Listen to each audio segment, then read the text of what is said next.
I think the river trail is maybe the best thing about Winnipeg. A lot of people don't necessarily know how much work is involved with getting the trail ready. It's a lot of processes we've had to develop ourselves. There's so much work behind the scenes that happen day and night to keep the conditions up for the public.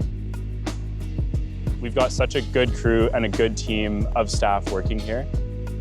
A lot of artists, a lot of people who work seasonal jobs, who love being outside.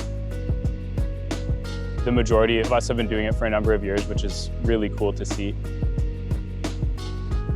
Making something out of the fact that it's cold here and that our rivers do freeze over speaks to the resilience of Winnipeggers and Manitobans.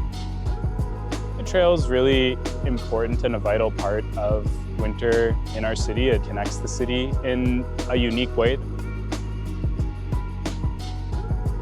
Just seeing the gratification on people's faces makes it very worthwhile.